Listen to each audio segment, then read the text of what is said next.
Okay, hello. Can everyone hear me? Okay, well, welcome to the first entirely virtual 127 lecture. So first of all, can you see my iPad with the notes on it? Like, can you see when I scroll? Yes? Okay, very good. So what I'm going to try and do is I'm going to try to have my lecture notes posted in advance, or I'll be posting them soon around the time of lecture, so that you can actually try to look at them in advance. I might not make it every single time, but I will definitely try to do this. All right, let me make sure that people who are just joining the call, I want to make sure that you're able to join and you're not stuck in the waiting room. Is that correct?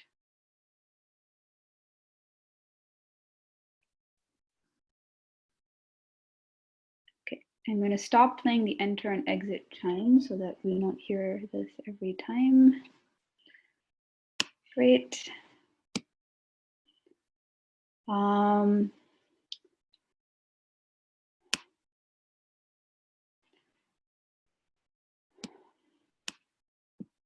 Okay. Okay, so I believe this is being recorded. Let me check on this. Yes, I believe this is being recorded. I believe my voice and my lecture notes will get recorded, though this is the first time I'm trying this, so I'm not entirely sure how it's going to work. We will figure this out as we go along. This is a little bit of an experiment, and so I'm hoping that we can all work together on trying to make this happen. I think this is the largest video chat that I personally have ever hosted, so it's definitely a first for me. And I want to try and, have this lecture start and be something that we can tune to everyone's needs. So I know that this is going to be a difficult time for everyone. I know a lot of you are, either in the process of traveling to visit, family, or are having people come visit you. I know there's many people who are, responsible for care for other people who are more vulnerable in their communities, either that's family or someone else. And so I know everyone has a lot going on. So I'm thrilled to see so many people here today together in lecture. And one of my goals is to really try and make sure that we can maintain the community that we have as a classroom and make sure that we can all work together to have every single person in this class learn as much as they can. And there's going to be challenges, but I hope that we can work through some of these things together. So first and foremost, I know that we just had a midterm last class, and I'm sure that that is on everyone's mind. We were hoping to have the midterm graded, but given everything that has happened, we're a little bit behind in terms of grading because a lot of the GSIs like you are traveling to either visit their family or parents or go back home, and everything's been a little bit chaotic. So we're going to try and get this done by the end of the week. But because of the sudden shelter in place order, people's schedules were somewhat disrupted. So I hope you understand that. But I really appreciate all of the feedback that people have been giving me regarding how to host these online lectures. And I'm going to try my best to make sure that we can have something that works for everyone. So in that vein, what I want to try and do today is I want to try and test out a couple of these things. So first of all, per one of the suggestions that was made in the Piazza thread, we've started a Google Doc that you can use to collaboratively enter and answer each other's questions during the lecture. So I hope that this is helpful for people. I know that, for a lot of people, sitting in class and sitting next to someone is a valuable thing so that you can actually have someone to just, quickly ask a question if you don't understand something. And what I want to try and do is replicate that to the extent possible. So without you having to send a chat to every single person in the class, we have this spreadsheet that I added to the Piazza post. Let's see, how do I get this? For lecture buddies. I see that no one has put anything in there yet. This is entirely optional. I know many of you maybe already have friends in the class that you can talk to and are, can privately share questions with. But for those of you who maybe don't, I encourage you to include your names and emails here, and so that you can have a way of having a small group that you can have a chat going in during the lecture.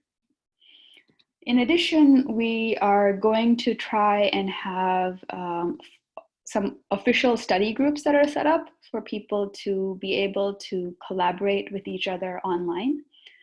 And you should expect a Google form going out for those of you who might want to have an online study group. So please fill that out. This is, of course, entirely optional. We are also going to try and set up a Slack channel for everyone in the class, so that people can interact on homework or other things over this Slack channel without having to post to Piazza, and have this be a little bit more of a real-time interaction than, say, Piazza is. Other than that, I guess I'm going to try and also have, use the voting buttons to try and have multiple choice questions that can be used during the lecture, and we'll just see how this goes. Oh, I believe the sheet is currently only view only. I believe the sheet should be open to everyone to edit with a Berkeley account. Let me check.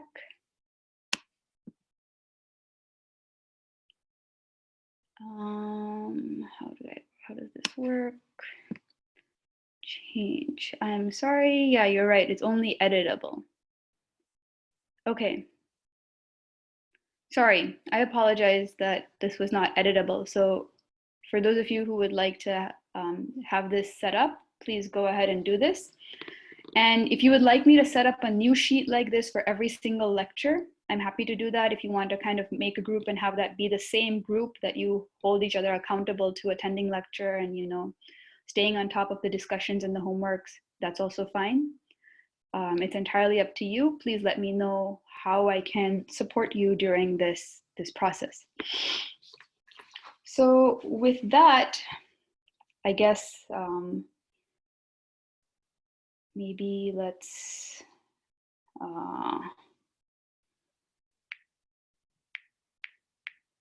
start with actually having lecture going. I want to try and have some time at the end for us to just be able to check in with each other and have this class be something more than just a bunch of people writing math equations together. So I would like to try and recognize the fact that all of you are far more than just optimization machines.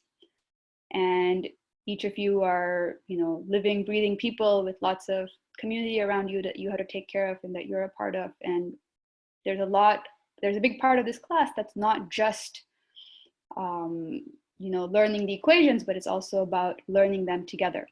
So let's try to keep that going and figure out a way to have this be successful. So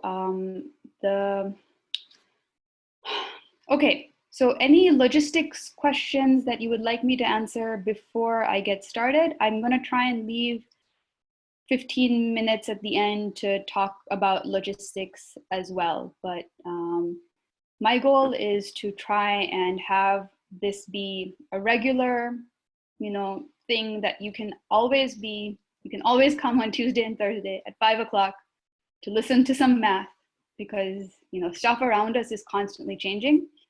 Math does not change. That's the beauty of mathematics. It's fixed. And maybe there's some solace to be found in that. I know the past few weeks have been stressful for me. It's a little sad. It's a bit bizarre to be sitting at home giving this lecture to you, even though I know that there's 100 of you on the other side. It feels like I'm talking to myself. So let's try and go with this. Yes, please, regarding questions, I'd really appreciate the questions going into the chat. We did discuss the idea of trying to have a GSI around to answer questions.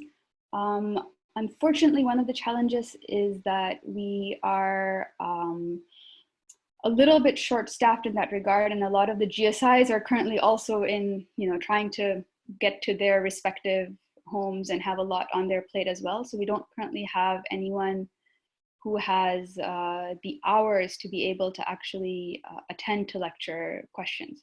However, we're going to see what we can do. I'm going to try to have very steady periodic pauses so that we can actually try to have interaction. And personally, I would like it if you can let me know via chat or otherwise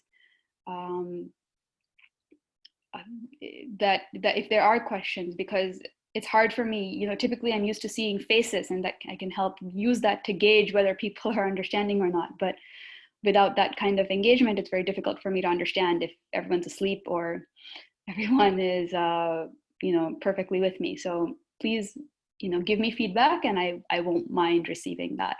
So thank you. Okay.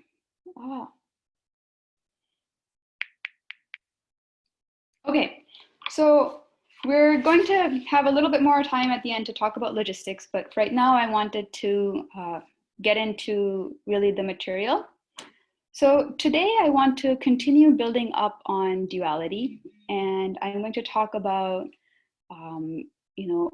the interpretation of duality as in terms of certificates. And this is very related to what we've been talking about, but it's a term that you might hear.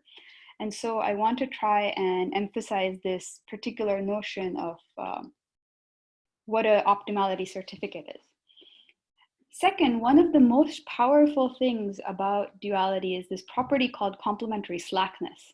And I want to share this with you and use this to build up into what this KKT conditions, or the Karush-Kuhn-Tucker conditions that you may have heard of.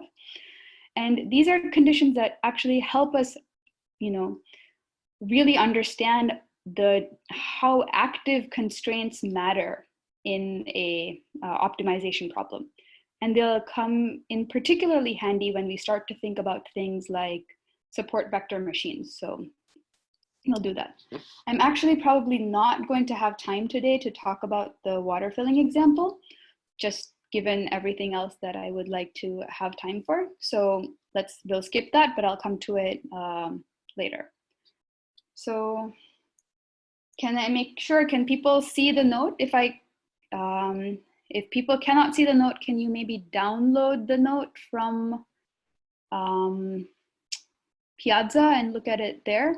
Is it a question of the size that you cannot see? Is it a question of the darkness? Is it just the resolution of the screen?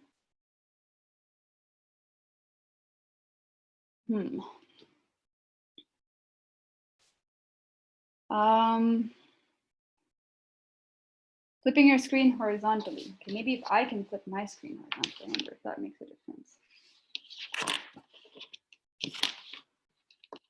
Does this help?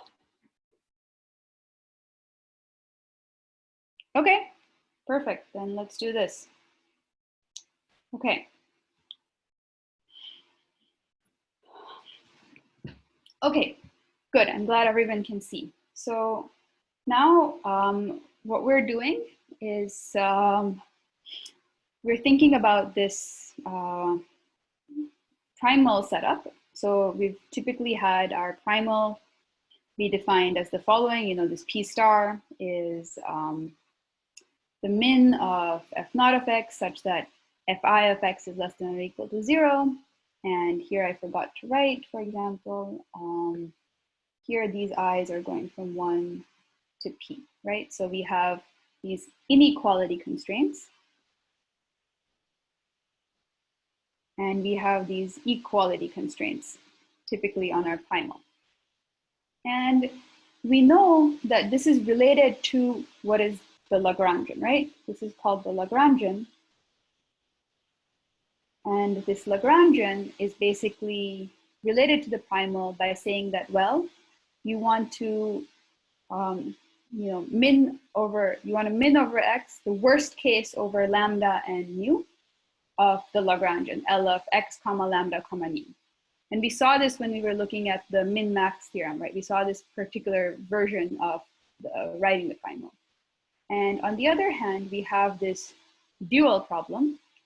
And we know that the dual is basically the max of this g of lambda comma nu, such that these lambdas, and these lambdas are all associated with, we know they're vectors, they're associated, every constraint has a lambda. And so we know that the dimension of this lambda vector is the same as the number of constraints, right?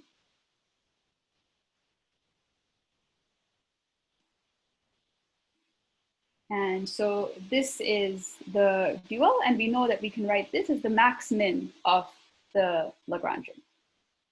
So these are the primal and dual that we've,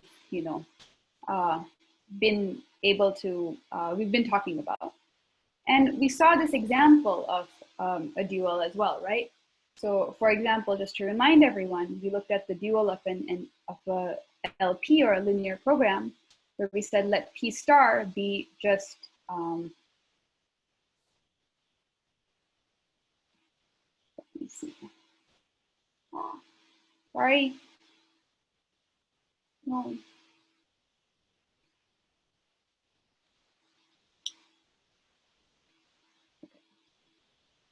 We saw this P star here, which is the minimum of C transpose X, subject to maybe some inequality constraints, AX less than or equal to B. And note that I'm writing this less than or equal to in this curly way. So I'm thinking about this component-wise.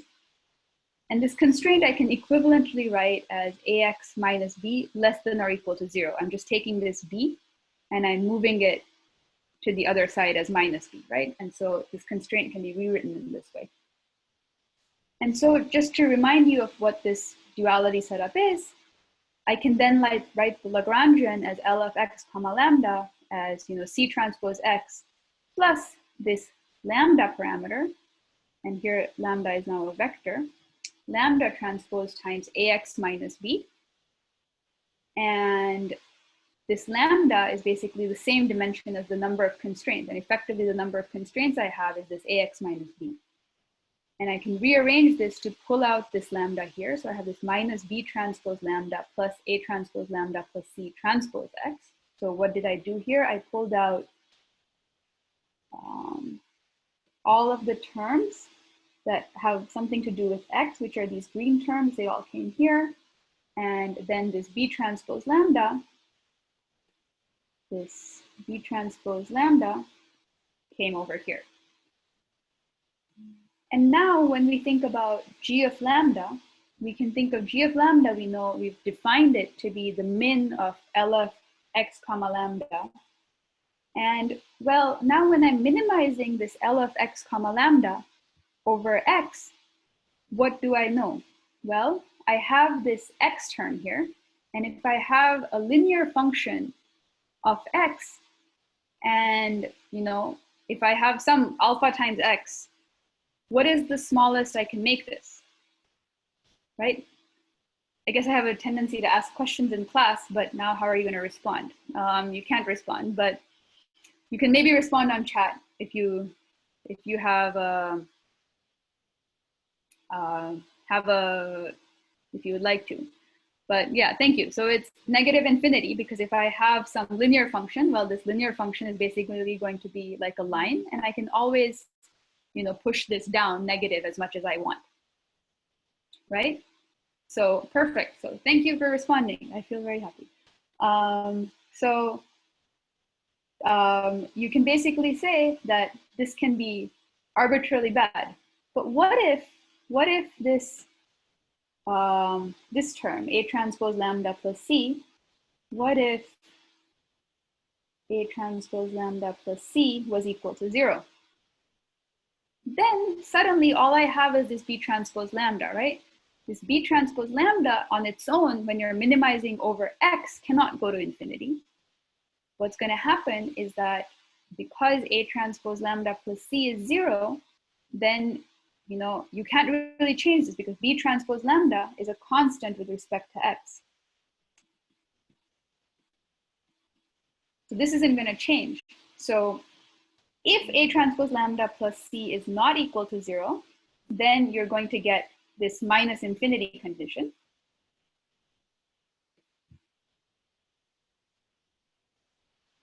And if A transpose lambda plus C is exactly equal to 0, then you're going to get that the dual is exactly equal to minus B transpose lambda, right?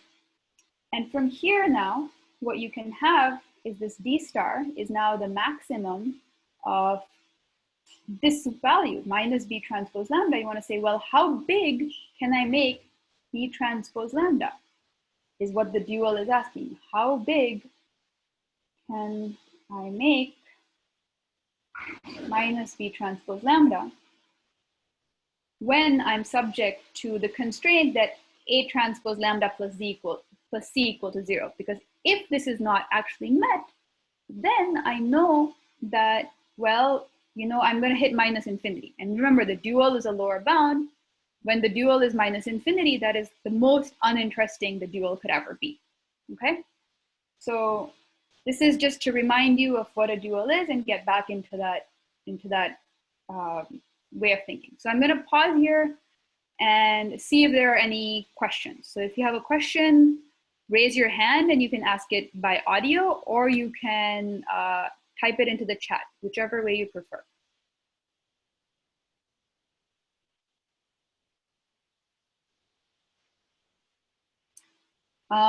Actually, let me ask a vote. Let's use the voting buttons. How many people are ready to move on? And how many people would like to? Okay, if you're ready to move on, press the yes check button. If you're ready to, if you have a question, press no. How do you vote? You go to participants and you should be able to vote there. There should be green buttons that show up for you. In the meantime, I see a question from someone. Is the dual optimization always a convex program? Yes, the dual optimization is always going to be a convex program. So this maximization over G of lambda comma nu is always going to be a convex program because the Lagrangian is always a linear function of lambda and nu. So yes. Okay, so I see a few people with questions. Anyone with a question, please type it into chat or raise your hand and I'll unmute you. Or if you don't have a question, it seems like a lot of people don't have a question. The question was, so the dual of a concave function is always concave. So let me step back. When I say a problem is convex, that just means that it can be expressed as a convex optimization problem. So when I say maximize a concave function, that I also call that a convex program. So if I have a function, so if I have a function that's like this, and it's maximize a concave function, so it's something that looks like this. This maximization is called a convex program, even though it's maximizing a concave function. So a convex program is basically something that has the property that it has this unique optimum, and you can find this unique optimum by setting the gradient equal to 0. Does that answer the question about is the dual of a concave always concave? Okay, so we don't typically call a program a concave or a convex program. A function can be convex or concave. A program is something that we think of as convex, whether or not the function is whatever the shape of the function is. Great. From the Google Doc, there's a question. Okay, thank you. Good. Thank you for all the people who are taking notes in the Google Doc. Great. I should remember to look at it. And if I don't look at it, thank you for whoever's typing into the chat. So is dimension lambda the number of constraints or just inequality constraints? Great question. The dimension of lambda is the number of inequality constraints. So here, when I think about this primal problem, the lambda i's are associated with every inequality constraint, and the mu i's are associated with all of the equality constraints. So the dimension of the dual will be the total number of lambdas and the total number of mu's. Here, when I'm saying lambda I greater than or equal to 0, remember on the dual, in this lambda greater than or equal to 0, this only has to do with the inequality constraints. So you're right that this is not equal to number of constraints. This should be actually equal to inequality constraints. Thank you for pointing that out. Good. Okay, perfect. So any other questions? Okay, under that definition of a convex program, is the logistic regression problem also a convex program? Yes, absolutely. So the question in the chat is, under the definition of a convex program, is the logistic regression problem also a convex program, even though the objective function isn't convex? But by applying log to the objective function, we get a convex program that's basically equivalent. So the answer is yes. Again, the logistic regression problem is a problem like this, where you're basically maximizing a concave function. So you're maximizing something like this. And so it's called a convex program. So yes, the answer is yes. Okay, so any last questions before I move on? Okay, great. I'm going to clear these votes now, and let's move on to the next part of the lecture. If I can. Okay. There's a question in the chat. Oh, thank you. Why are there no constraints on the number of equality constraints? Okay, good question. So why does mu I not have any, why do we have nothing to say about mu i's? Good question, right? So remember when we talk about the definition of the Lagrangian, so let me write out the Lagrangian here. L of x comma lambda comma mu is equal to f naught of x plus sigma lambda I fi of x plus sigma mu I hi of x, okay? And what we want this Lagrangian to do is we want this Lagrangian to, penalize us when we violate a constraint, okay? So if we want to penalize this function for violating a constraint, remember, we want these fi of x's to be less than or equal to 0, right? And then we're going to define g of lambda, comma nu, as the min of L of x, comma lambda, comma nu, over x. So when I restrict my lambda i's to be greater than or equal to 0,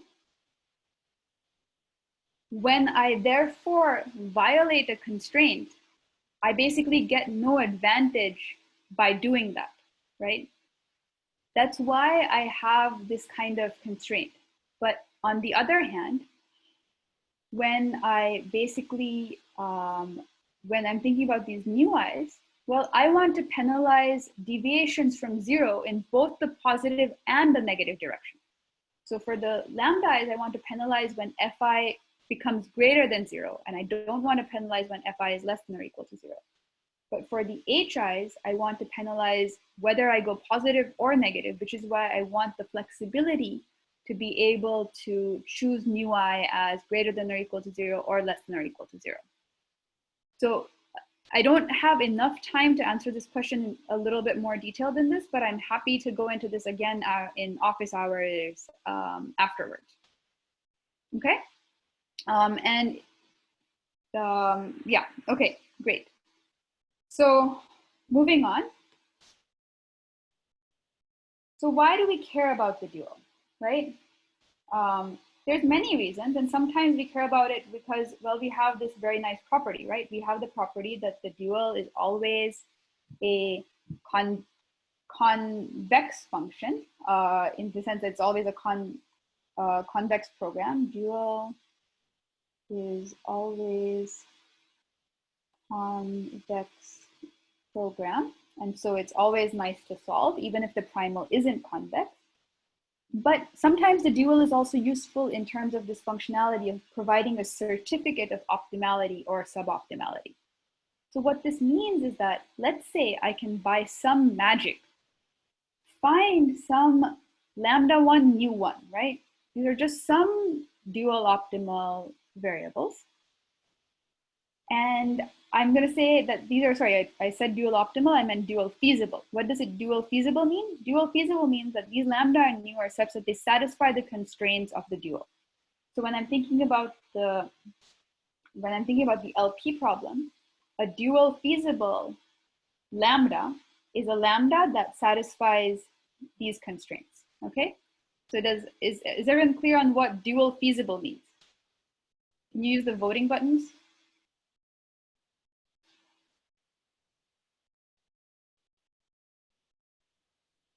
Okay, I'm getting a lot of no's on what dual feasible means, so this is a good thing to talk about. So dual feasible, so a primal feasible point is basically anything that satisfies the constraints of the primal, right? So these are the constraints of the primal, and a primal feasible is a point that satisfies these constraints. A dual feasible, when I write out the dual in the general form, the only constraints are these lambdas greater than or equal to 0.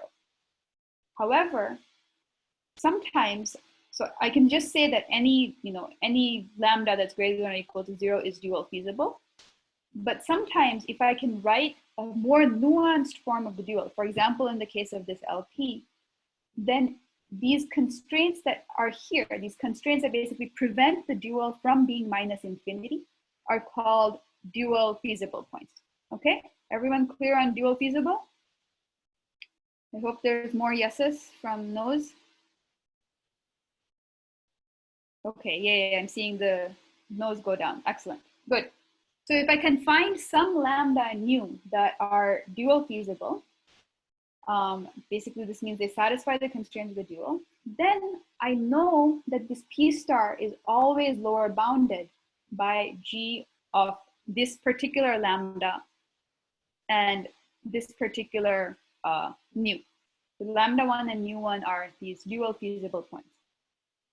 So let's say now I also found x1 as some primal feasible point.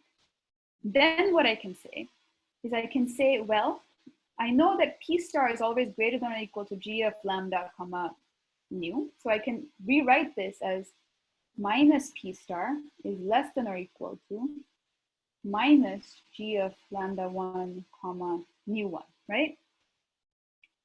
I can get this, and therefore I can then say, well, I can just add F naught to both sides of this, right?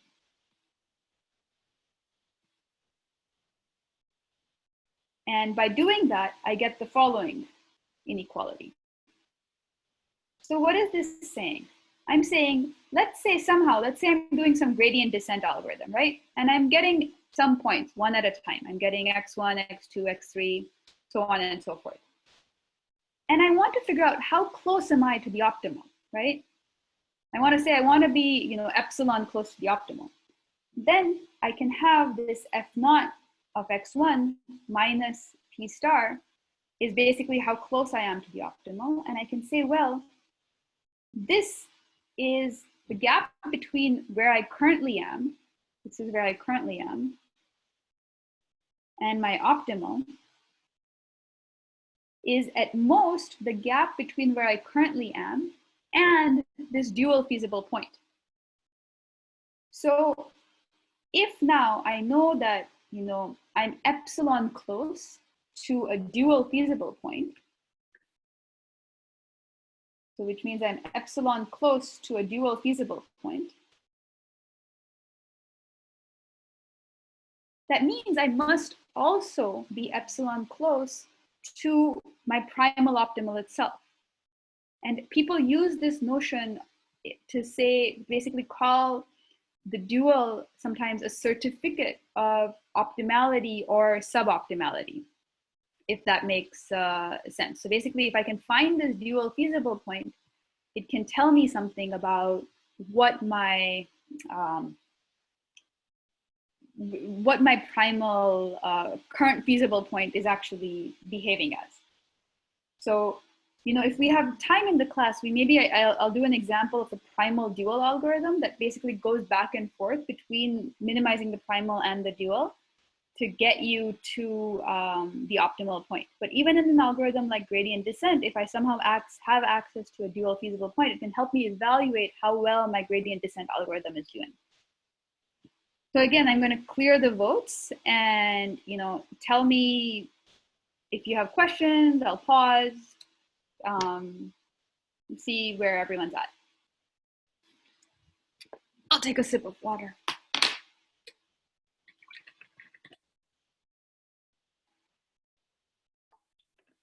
Okay, I got a vote for going slower. So if people want me to go slower, people want me to go faster. If everything's clear, please vote yes. If you want me to go slower, please vote for that.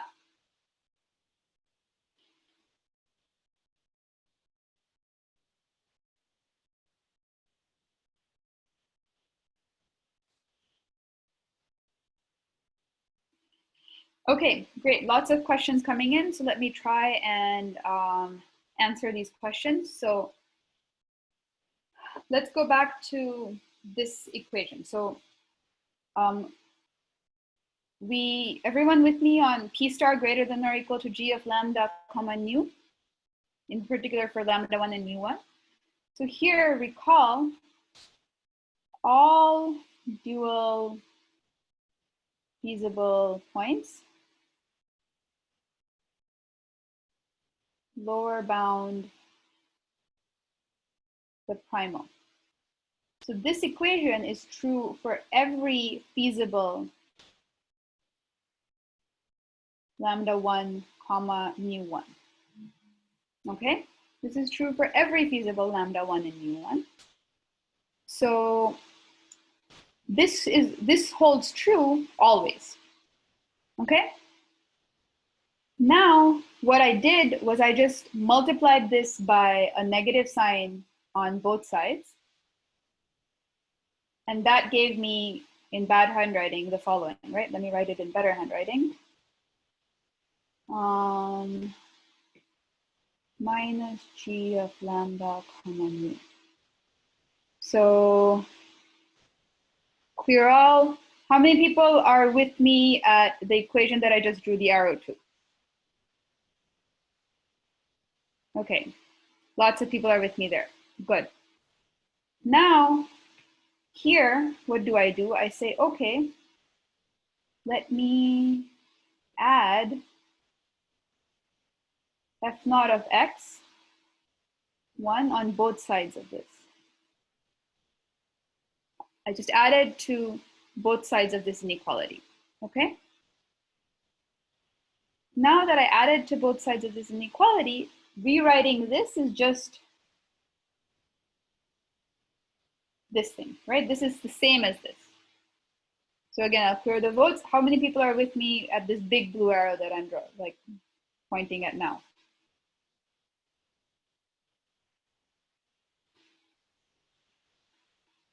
Okay, so people are with me here. Okay. Wait, let me see what's happening in the chat. There's a lot of questions. Forget, to get the dual, do we? Okay, so I got a bit lost. Okay, so we're addressing that. So this is true for any dual feasible point. I forget, to get the dual, do we minimize over all x or just x in the original feasible set? Here we can minimize over all x because the lambdas and the mu's will take care of everything else. Is the dual of a dual program the original program? Does it hold for the special case? I'm not sure I understand this question. Is the dual of a dual program the original program? So I'm going to hold on that. question. Why is it called epsilon close to a dual feasible? So I will get to that. Okay, so let's try and answer that question. So what I want to try and understand is, let's say I have some gradient descent type algorithm, right? And this gradient descent algorithm is giving me points x1, x2, so on and so forth. Let's say I've gotten to some point x10. And I want to see, I've taken 10 steps. I want to see how close am I to the primal.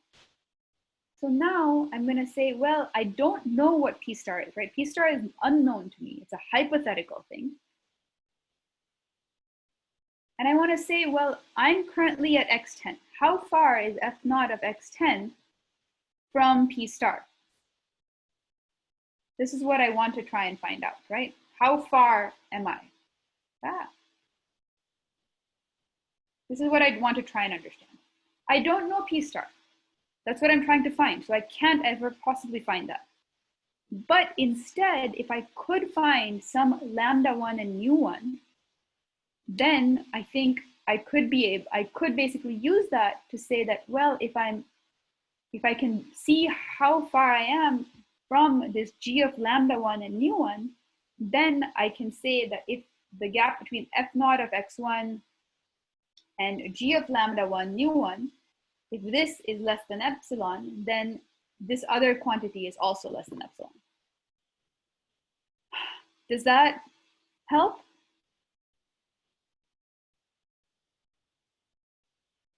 Okay, how many people are with me on this like meaning of epsilon close?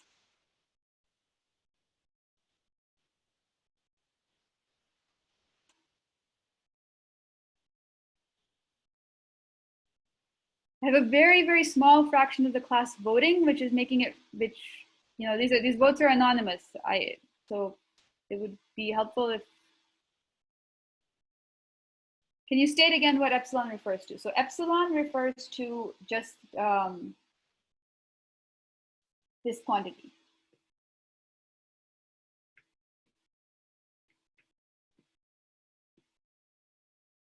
Epsilon is equal to this. So if this is equal to epsilon, then this means I am epsilon away from g lambda 1 mu 1. Oh, sorry, I didn't realize people can see each other's votes, but hopefully you don't mind. Because you might. Why use the dual feasible instead of the solution to find, yeah, good question. Why should we use the dual feasible point instead of the solution to find the dual program? Wouldn't that be a tighter bound? Yes, the reason is that we don't know what P star is. If we knew P star, if we already knew what P star was, like our problem is solved, but we don't know P star typically. So if we can find something here that gives us a way of approximating how far we are. Yes, so the distance between the current point plugged into the primal objective and the unknown P is bounded by the known expression G of lambda comma nu. Yes, this is what was just written into the chat is exactly the right summary.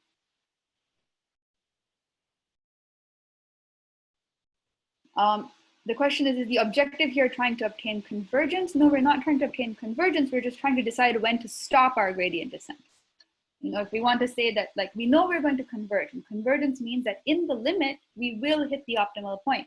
But we don't actually want to take an infinite number of steps. I actually only want to take like 10 or 12 or 6 steps.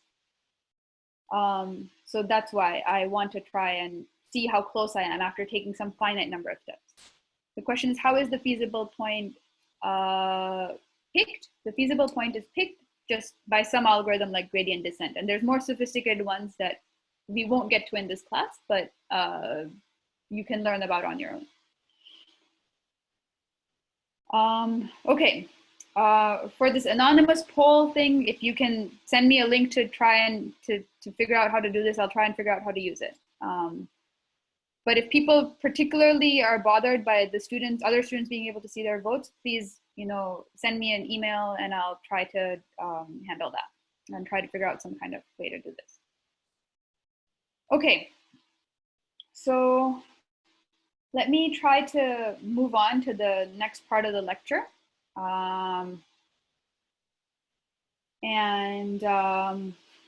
Let's get everyone together again. I'm happy to talk more in office hours about this afterwards. So now moving on to complementary slackness. So this is a property that is something that is particularly useful.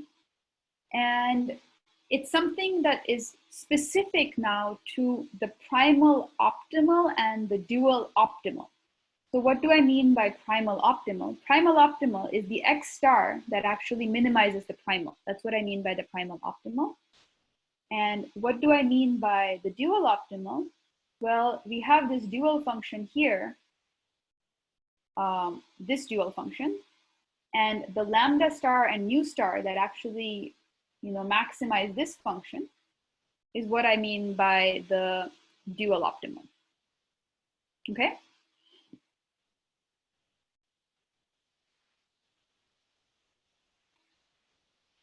So we have the primal optimal and the dual optimal, and we want to see what we can understand about the constraints using now these two particular points. In the particular special case where strong duality actually holds. So what does strong duality mean? Strong duality means that P star is equal to D star, right? So that means that whether we solve the primal problem, which is this minimization, or whether we solve the dual problem, which is this maximization, no matter what we do, we're going to have the exact same optimum value, right? So we have basically this strong duality holds. In this case, it turns out that this very special property called complementary slackness holds. And let's derive this property, and they'll derive it and then they'll define it. So what is P star? P star is basically the value of this objective function, right? P star is the value of the objective function at the optimal point. X star is the optimal point for the primal, right?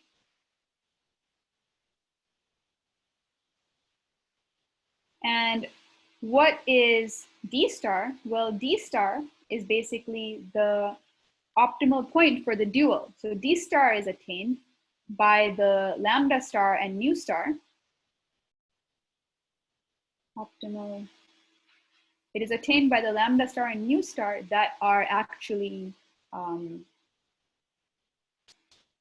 that are the optimizers of this function G, right? So if we go back to our example here for example, for the LP, there's whatever X star solves this problem is the primal optimal. Whatever lambda solves this problem is the dual optimal. So we have this, and since we know that strong duality holds, we have the following, that P star equal to D star. But I want to kind of play with this a little bit now. So if I have P star equal to D star, what this implies is that, well, this P star is equal to F naught of X star, right? I know that this P star is equal to this, and I know that this D star is equal to this guy over here, right? So I'm just going to equate these two things with each other, right? So now I have this following equality 1 over here.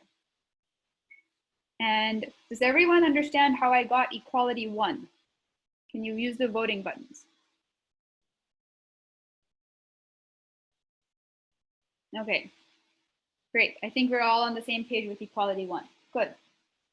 Now, what I'm going to say is that, well, I'm going to, instead of having this be G of lambda star mu star, I'm going to substitute the definition of the Lagrangian here, because I know that my G is basically the min over X of this function L of X, comma, lambda star, comma, mu star, right? Lambda star and mu star are just some fixed numbers. The Lagrangian is this function where I have f naught of x plus this lambda I times fi plus mu I times hi. So here I'm looking at this Lagrangian evaluated at this specific lambda star and mu star. We happen to be these, dual optimal points, but it could be anything else. This is true anyway. So g of lambda is basically minimizing this Lagrangian over all x's, and this is the definition of the Lagrangian. So is everyone with me on what here I've called equality 2?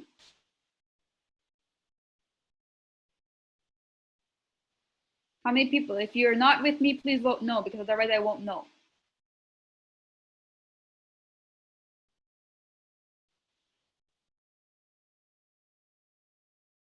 Okay, I have a couple of votes coming in for no, but most people are good. So remember, what is g of lambda comma nu?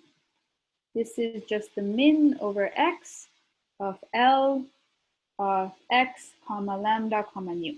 And I'm just using this definition here to get to 2. So this is the this is exactly what I'm using here. And this L is just exactly, the definition of L is just exactly what's in here. So that's the only thing that I'm using. Now what I want to say is I want to say, okay, let's try and, further understand this. So instead of thinking about this, as a minimization over all x's, what if I just substituted this special x star, right? I know that I'm minimizing this, like I'm minimizing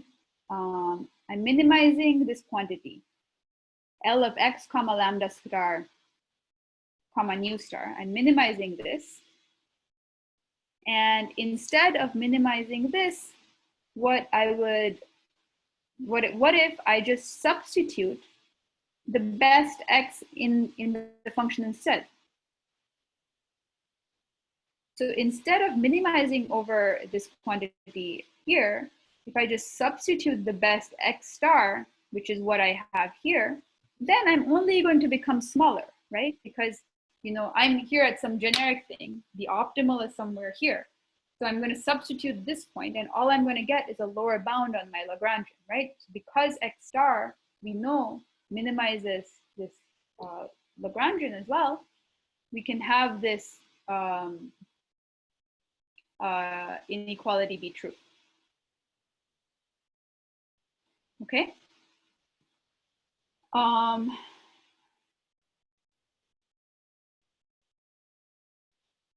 And finally,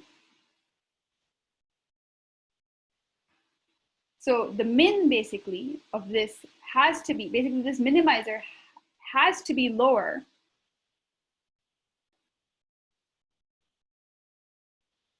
This minimizer has to be lower than the value at any particular x star. Why are there inequality signs in 3D? Okay, good question. So let me step back on this. I think I was not very clear.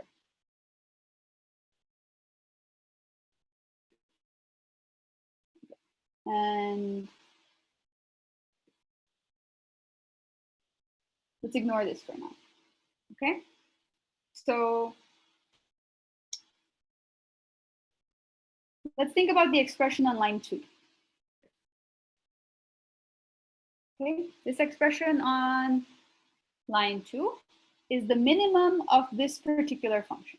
It doesn't matter exactly what that function is, but we're looking at this expression on line 2 and we're looking at the minimum of that function. Instead of finding the minimum of this function over all x, I'm just going to say, let's pick some x star. Whatever that some x star is, well, the value at that particular x star can only be better than the value at the minimum. Is everyone with me there? Yes? Value at some specific point is greater than or equal to value at minimum.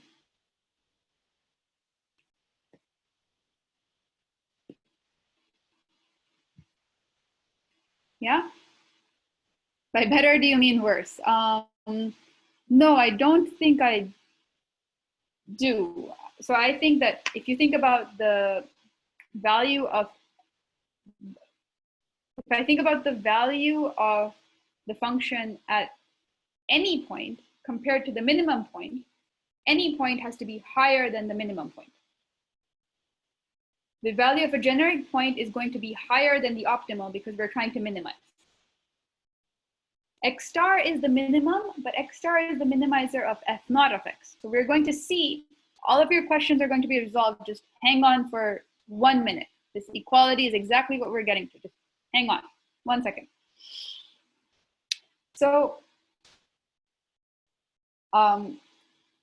let's just think about this particular inequality right here. Just this thing. Is everyone with me here? From what I have is inequality 3. Because basically the value at some specific point is greater than or equal to the value at the minimum. X star, remember, X star minimizes the primal. So we don't know necessarily. We are going to show that it is also going to minimize the Lagrangian, but that's what we're getting to. X star doesn't necessarily, X star isn't even a variable in the dual. You're right? X star doesn't show up here. This optimization problem is only over this lambda and mu. So now here we're just thinking about some function. This function happens to be related to this primal, but we're just minimizing this particular function. And this is now, this particular function, which is L of x comma lambda star comma nu star, evaluated at this particular value, x star. And so now we have 3. So everyone good on 3 now? Please say yes or no. I think there's supposed to be an x star in the third term of 3. Yes, you're right. This is an x star. Good job.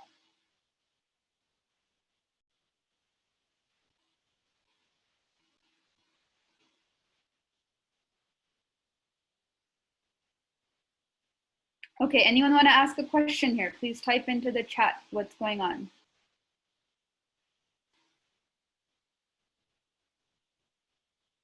Why does 3 hold? Okay, can G be minus infinity? Yes, G could be minus infinity. We're not really thinking about any particular values here. But basically what equation 3 is saying, all equation 3 is saying is that min over x of some f of x is always less than or equal to f of some particular x naught. If you understand this particular inequality, then this inequality is exactly the same as what we're saying here in this equality 3 over here. This is the min of some particular thing. In fact, we can call this, to make it exactly the same, let's call it L of x and L of x naught.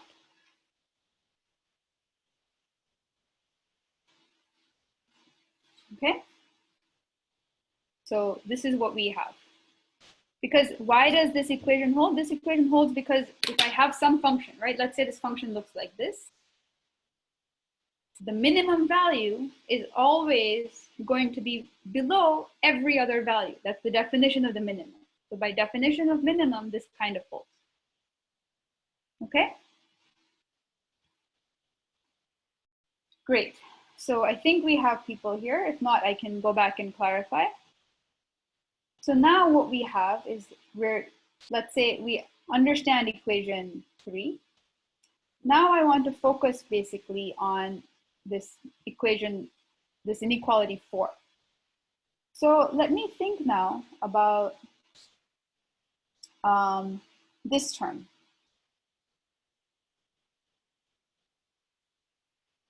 Okay.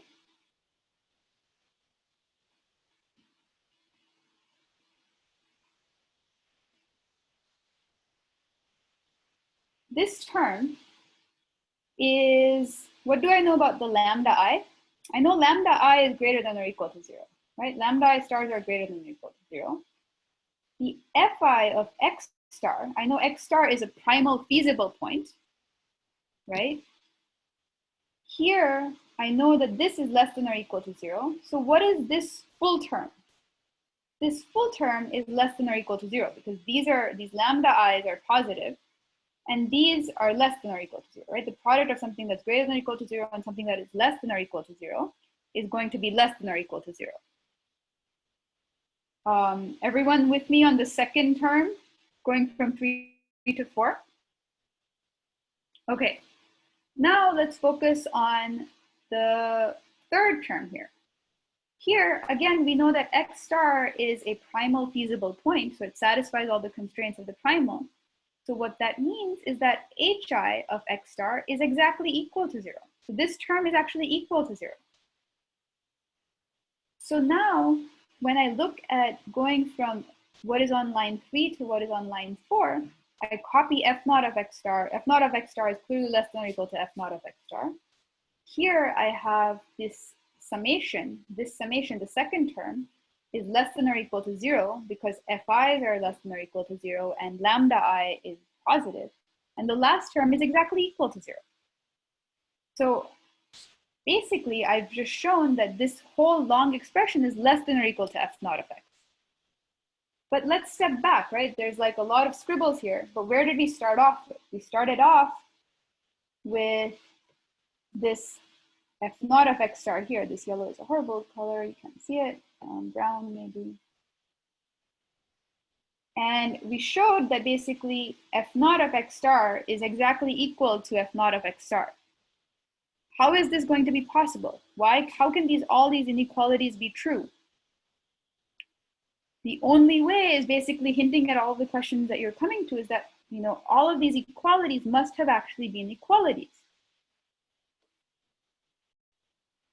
The only way that you can say that f naught of x star, like each of these steps is going to be true, like this step, this step, this step, this step is going to be true if in fact the inequalities are in fact equalities.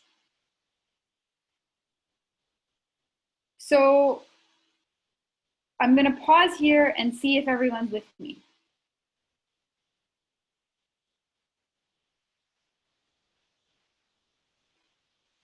Any questions?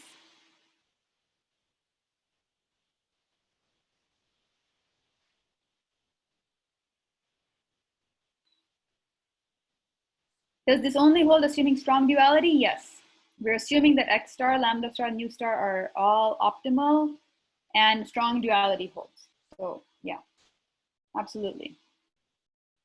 So every inequality here actually holds true with equality because we just showed that f naught of x star is less than or equal to f naught of x star. The only way this sequence of equalities can possibly be true is that if each of these inequalities is actually an equality. So this should be an equality, this should be an equality. Why did the summation come to 0? So, okay, erase all of this stuff.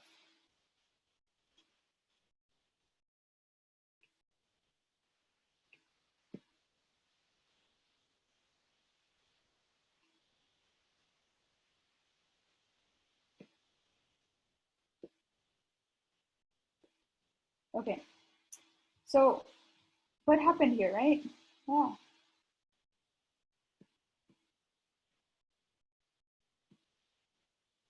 So let's focus on this guy. So what is the last term here? The last term here, hi of x star, remember x star is primal optimal, which means it's also primal feasible. And so what this means is that hi of x star is equal to 0. Because hi of x star is equal to 0, this last term is exactly equal to 0. Okay? And second, because this term here, fi of x star is less than or equal to 0, we have the second term here. So I see a raised hand. Do you want to, Tomas, do you want to ask a question? Yeah, so it seems like we just proved what we assumed at the beginning. Like we assumed that those two are equal and then we like proved that they're equal. So like what did we actually show here? So what did we prove and what did we assume? We have what did we assume? So good question. So we assumed we have strong duality. We assumed that X star is primal optimal and that lambda star and nu star are dual optimal, right? These are the things that we assumed. And we said that if all of these things are true, then we went through a sequence of inequalities, 1, 2, 3, and 4, that showed that F naught of X star is less than or equal to exactly F naught of X star. Did we assume, all we assumed was the following two things, that P star is equal to F naught of X star and D star is equal to G of lambda star nu star. So we haven't really assumed anything beyond what I just boxed in these two brown boxes here. Using this, we deduced the following by this following sequence of inequalities, that F naught of X star is equal to F naught of X star. But what does this mean? This means that these inequalities that we've gotten here must in fact have been equalities. Does this deduction on these inequalities must have been equalities make sense? Yes, no? Yes, but didn't we also assume that P star is equal to D star? We assume that P star is equal to D star. So all we're doing is we're building on that. We're not trying to prove P star is equal to D star at all. That's not the goal. All I want you to believe that these inequalities must be equalities. How many people believe that these equalities must be inequalities? I want to build on that to do something else. So if you're with me on believing that these equalities must be inequalities, please vote yes. There's a hand, Anjali. Hi, yeah, just to clarify, so we're doing is that we're proving that, what's it called? P is less than or equal to D if strong duality holds, right? We're not trying to prove anything. We're just trying to show, all I'm trying to prove is that these inequalities must be equalities. And you'll see why I'm doing this in just a minute. Oh, okay. Yeah, good question. Okay, so let's try to, I'll show you the next part and hopefully this will clear stuff up. So if these inequalities must be equalities, what does this mean about this second term, right? Let's look at this. Let's focus on the transition from 3 to 4. We say that this inequality must be, in fact, an equality. So that means that this second term, which is this second term, which is this term here,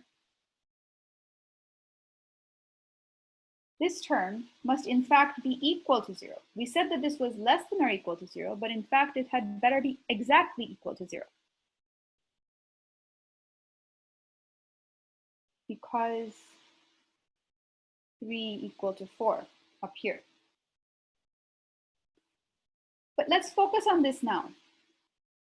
Remember that lambda I star is greater than or equal to 0, and this is less than or equal to 0. So each of the terms in this summation is less than or equal to 0. Right? Every term is non-negative.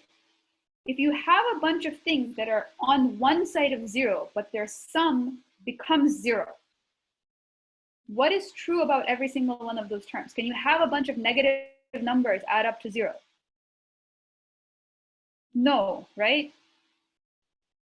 So if you have a bunch of numbers that are either 0 or negative, and they add up to 0, what must be true about every single one of those numbers? They must be 0 themselves. Exactly. So every single term in this summation is actually 0. And that's what I wanted to get to, that this lambda I fi star is actually exactly equal to 0. Right here. This is the surprising thing, not this thing. What does this mean? This allows us to understand something about the properties of the constraints. So what if I have a Lagrange variable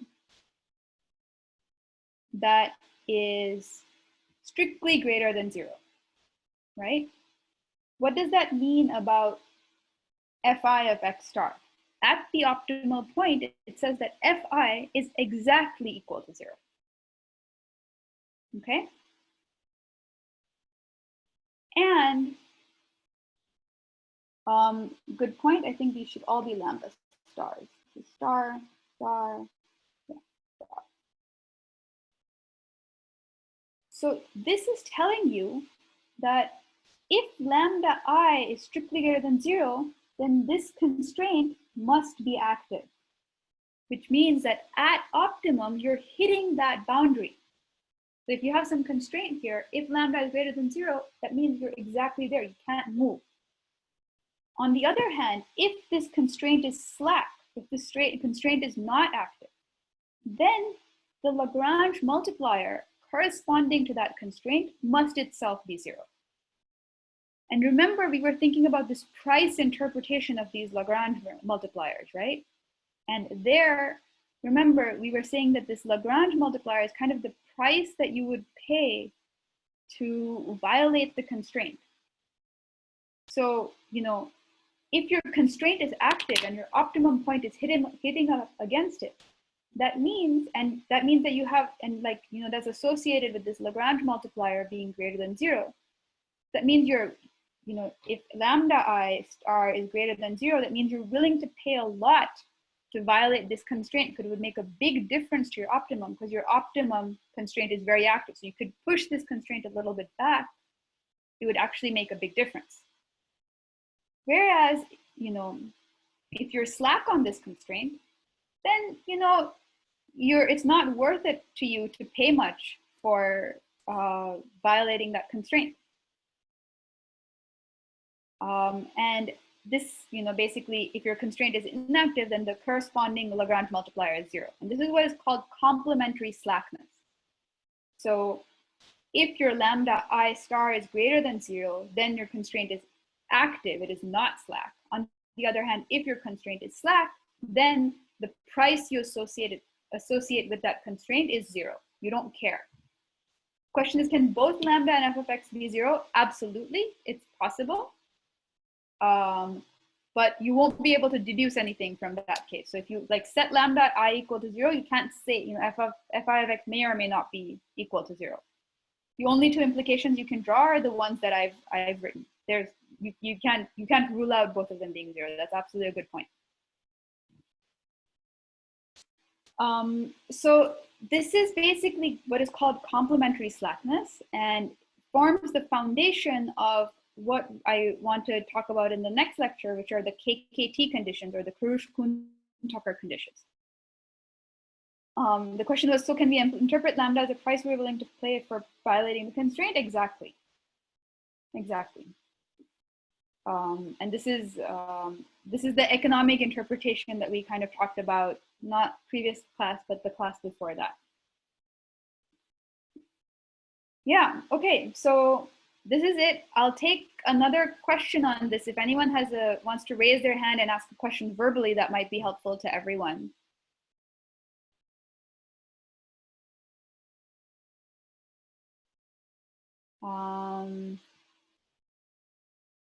Okay, I think don't seem to have any raised hands. So basically, I didn't get through everything I wanted to get through. I didn't get to really talking about the KKT conditions, but I do want to spend kind of the last 5 minutes of class checking in with everyone and seeing how you're doing, and maybe we can have just a little bit of time to talk. Okay, here I have Shankar raising his hand. You want to ask a question, Shankar? Yeah, could you just quickly go over again why the lambda can be interpreted as like a cost for violating the constraint? Why can lambda be interpreted as a cost for violating the constraint? That's a little bit of a longer explanation related to basically this interpretation through LPs, but basically a short version is that when you think about the Lagrangian, if I have it here somewhere, do I have this Lagrangian note somewhere? Let's think of this expression for the Lagrangian.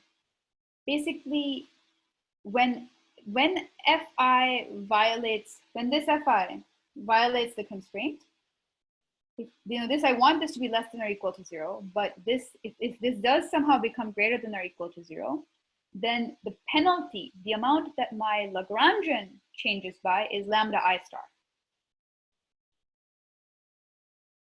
Okay? So that's where that's coming from. Does that make sense? Yeah, just at a high level, I guess. Okay, yeah. So basically, what is the unit change in the Lagrangian per, what is the change in the Lagrangian per unit violation of the constraint? And that's given by lambda I. So if I violate fi by 1, I increase the Lagrangian by lambda I star. Does that help? Yep, thanks, Professor. Okay. Any other last questions?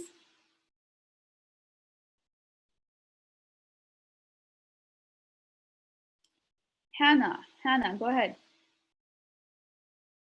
So in the bottom case, if fi of x star is less than or equal to 0, then the constraint is not active. Is that true? Yes. If fi of x star is less than or equal to 0, so remember our constraint is fi of x star, or our constraint, we call our constraint fi of x less than or equal to 0. So an active, this constraint is called active when, you know, fi of x is pushed as close to 0 as it can possibly be. So if I have some constraint here and I keep pushing close to it, if my optimal point is hitting this constraint, then that's what it's called, an active constraint. And if there's a strict inequality, if fi of x is strictly less than 0, then this is called inactive.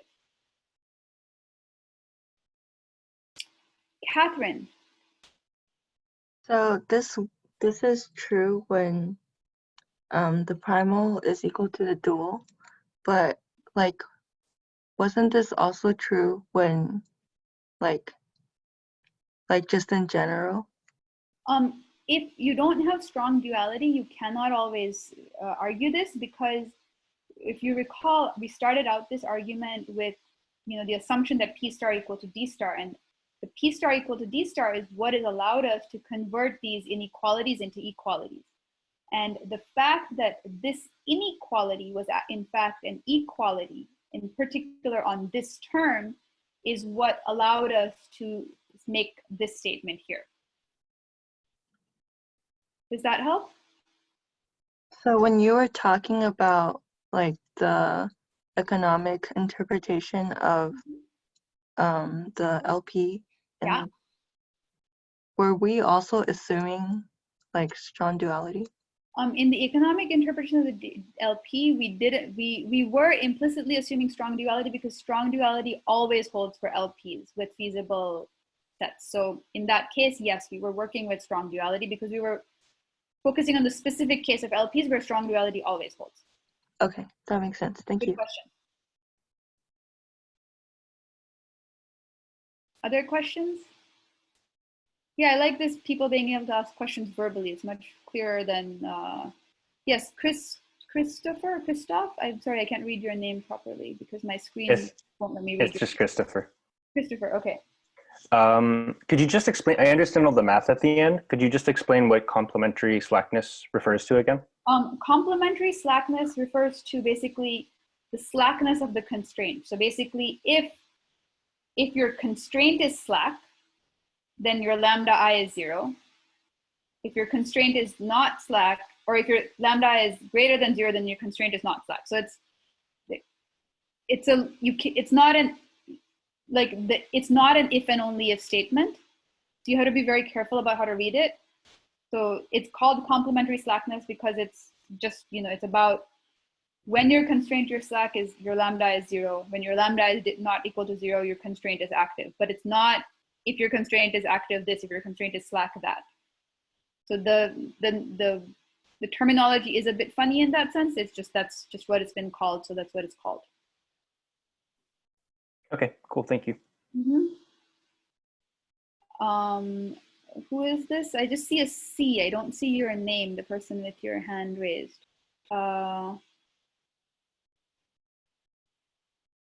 You have a green C as your picture. If you have a green C as your picture, you should ask your question. I think that was me, so I think you already answered it. Oh, okay. Okay, so people whose questions have been answered, can you lower your hand so that I don't accidentally call on you again?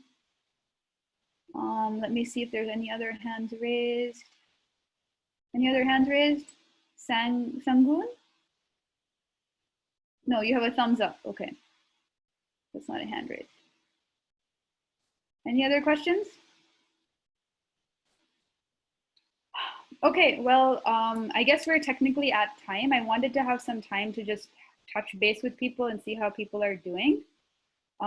So what I'm going to do is just a couple of minutes before people sign off, I put up a survey on Piazza just to try and understand where people are at, you know, how people are feeling, and what we can do to make this class successful.